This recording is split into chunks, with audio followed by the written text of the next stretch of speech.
Cultiver sa santé mentale. Une présentation du Trait d'Union, groupe d'entraide pour personnes ayant des troubles de santé mentale. Alors, je suis accompagné de Mélissa Boilard pour cette chronique Cultiver sa santé mentale. Bonjour, Mélissa. Bon matin. Mélissa, aujourd'hui, on va parler de santé mentale chez les hommes.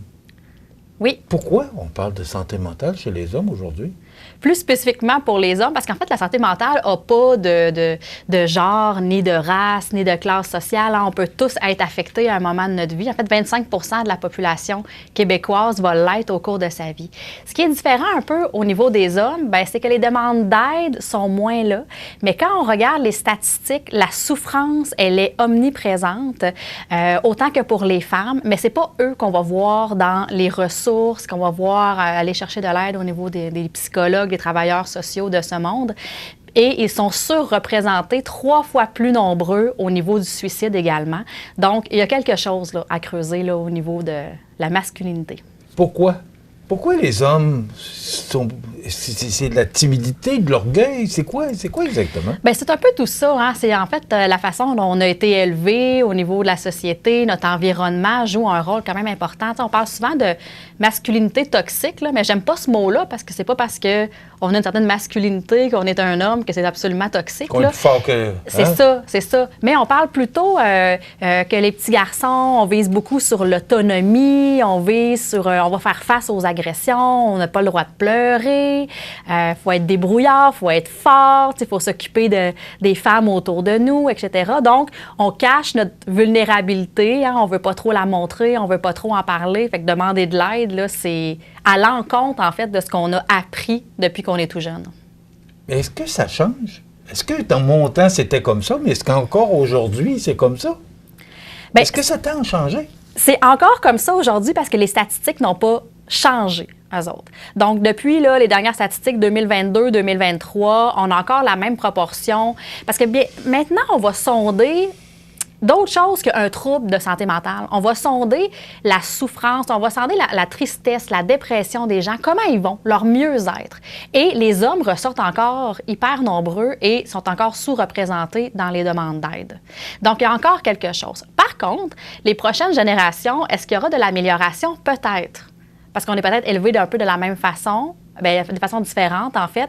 On travaille beaucoup sur la stigmatisation. Hein? Moins ce sera tabou, plus il y aura de services d'aide, plus tout le monde, on conviendra qu'on peut avoir des épisodes au cours de notre vie, puis qu'on va arrêter de dire non, ça ne me touche pas, puis c'est une classe très, très spécifique qui peuvent avoir des troubles de santé mentale. Bien, en travaillant ça, veut pas, peut-être qu'on aura un peu plus de demandes préalables, puis justement, pas aller jusqu'au suicide, qui est la dernière option. Puis avant ça, il y a eu peut-être beaucoup de portes d'ouvertes ou non, ou du moins du monde qui ont souffert pendant un certain temps avant d'en arriver là.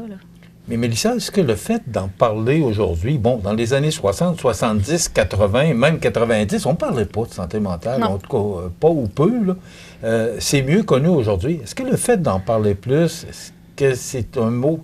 Le fait de parler plus devient aussi de la prévention? Est-ce que les chiffres sont encourageants? Ou... Vous parliez de suicide tout à l'heure. Est-ce qu'à force d'en parler, on voit au moins une certaine amélioration chez les hommes?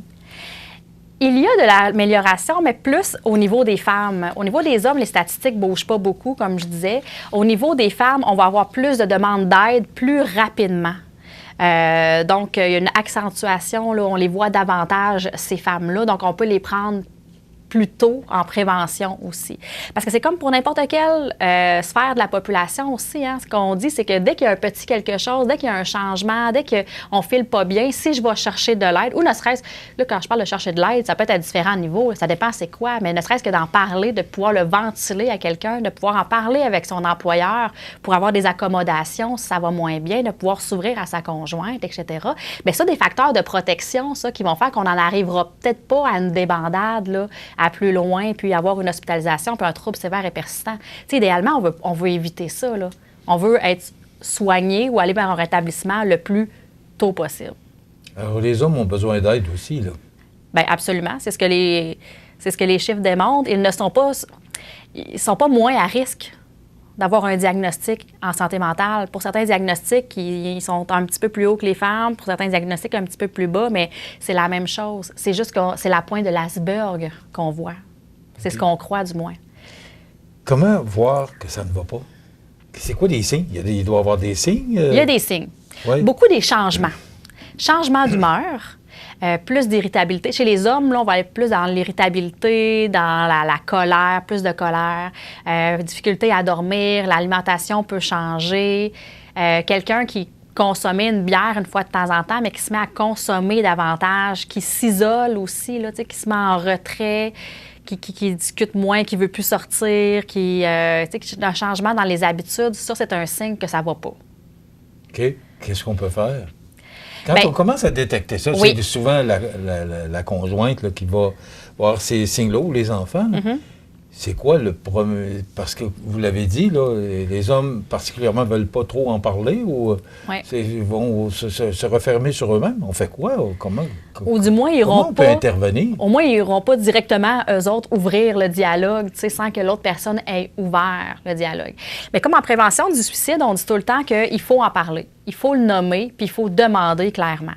Avec les hommes, je dirais pas nécessairement les interroger pendant une demi-heure, parce qu'on risque d'avoir une plus grande fermeture, puis de ne pas avoir d'informations, mais se montrer qu'on est présent, qu'on comprend, qu'on est à l'écoute aussi, pas juger, pas blâmer, parce que si avec ça, cette discussion-là, mais avant, arrivait plein de blâmes puis de reproches, puis tu fais plus rien dans la maison, etc., ça se peut que ça ne soit pas la meilleure personne pour en parler aussi. Tu sais, il y a un endroit, il y a un moment, puis il y a la bonne personne. La conjointe qui s'en rend compte, mais c'est difficile dans le couple depuis un certain temps. Peut-être que c'est son meilleur ami, peut-être que c'est son frère, peut-être que, tu sais, il y a quelqu'un d'autre qui pourrait être mieux en mesure d'outiller, sans rentrer dans l'émotion non plus, parce que si la personne qui lui en parle n'est pas capable de se montrer ouverte, sans jugement, bien, c'est peut-être quelqu'un d'autre que ça prend. Il faut connaître aussi ses propres limites, avec quoi on est à l'aise puis avec quoi on l'est moins. Mais c'est important que quelqu'un l'ouvre, le dialogue. Comme en prévention du suicide, c'est ce qu'on demande aussi, parce que souvent, la personne, elle ne va pas nous le dire d'emblée, mais elle va le nommer. Si on lui demande clairement, as-tu des idéations suicidaires, là? Ça peut ouvrir quelque chose, puis elle peut le nommer que oui, puis qu'elle a besoin d'aide. T'sais. On fait quoi? Qu'est-ce qu'on peut faire pour aider cette personne-là? Là, vous dites, là, on voit les signes avant-coureurs, puis on essaie d'intervenir, ou du moins de savoir ce qui se passe. Mm-hmm. Mais qu'est-ce qu'on peut faire quand on voit qu'un être cher, on le voit dépérir? On fait quoi? Bien, c'est sûr que c'est de référer aux ressources appropriées. Et là, des ressources, il y en a diverses. C'est tout dépendant aussi le degré de la problématique. Oui, là. mais qui nous dit le degré où il est? Parce qu'on n'est pas des spécialistes. Vous êtes des professionnels dans ce domaine, pas nous autres? Non, effectivement. C'est sûr que dans le communautaire, on a pignon sur rue, il n'y a pas de les attentes. Fait que c'est moi, quelqu'un qui vient cogner à la porte, on le reçoit. Tu sais, du lundi au vendredi, ses heures de bureau, on est là. Puis nous, on va l'évaluer, la personne, on va discuter avec elle. Puis s'il y a un proche qui vient avec elle, c'est correct aussi, là. Tu sais, on va pas faire « non, tu restes dehors ». On va respecter, par exemple, la confidentialité, puis si la personne là, le souhaite ou non. Mais on va être une première porte.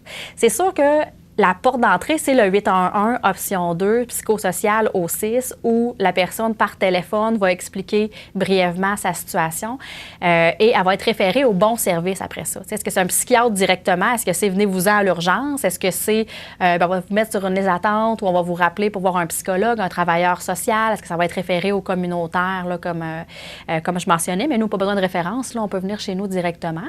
Mais parce qu'il y a il y a diverses formes d'aide. Puis tant mieux si c'est très, très temporaire. Hein? Tu sais, si la personne a le besoin là, de ventiler une personne neutre, elle a, mettons, un travailleur social, un psychologue, puis après 5 rencontres, elle n'en a plus besoin, c'est tant mieux. C'est pas tout le monde qui va l'avoir au long cours. Mais ce qu'on veut éviter, c'est que la situation dégénère. Si la personne travaille aussi, bien, il y a souvent les PEA. Avec les assurances collectives, il peut y avoir de l'aide là aussi par téléphone qui peut être au moins une première démarche pour cette personne-là qui est confidentielle. Parce que c'est sûr qu'au travail non plus, c'est pas plus évident. C'est peut-être même pire. C'est pas juste on à la veut pas maison, en parler. c'est partout, là. Bien, en fait, oui, parce que le sentiment de détresse, de dépression ou d'anxiété, tout dépendant comment que ça va sortir, là, il va impacter les sphères de sa vie. Tu sais, au début, ça peut être une sphère, 2 sphères à la maison, plus irritable, mais à un moment donné, quand ça va pas, puis on descend vers un trouble de santé mentale, ça va affecter toutes les sphères, là. Ça va être au travail, ça va être mes loisirs, ça va être ma famille, tout va y passer à quelque part, là. Puis ça va être encore plus dur, je pense, de le mentionner auprès d'un employeur. que je me sens encore, comme on disait tantôt, hein, on ne veut pas se montrer vulnérable, on ne veut pas être stigmatisé, on ne veut pas être mis dans un coin et dire, il ne me confiera plus les meilleurs dossiers parce que j'ai montré que j'étais fatiguée. Il y a quelque chose là, que, au niveau de la société, on doit travailler là, parce que juste de le nommer, des fois, ça fait du bien. Puis c'est correct d'être vulnérable à certains moments puis d'être un peu plus fatigué. Là, quel est le rôle du trait d'union à ce moment-là? Bien, nous, on va les recevoir en individuel.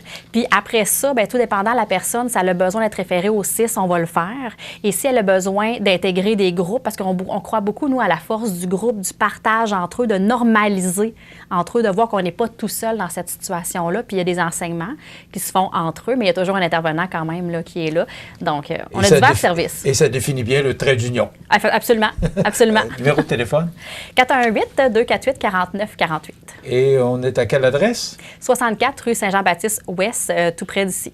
Merci beaucoup, Mélissa. Merci. C'est très intéressant. Mélissa Boilard, qui est directrice générale à l'organisme Trait d'Union. Alors, on se retrouve un petit peu plus tard au cours du mois. Merci beaucoup. Voilà. Cultiver sa santé mentale. Une présentation du Trait d'Union, groupe d'entraide pour personnes ayant des troubles de santé mentale.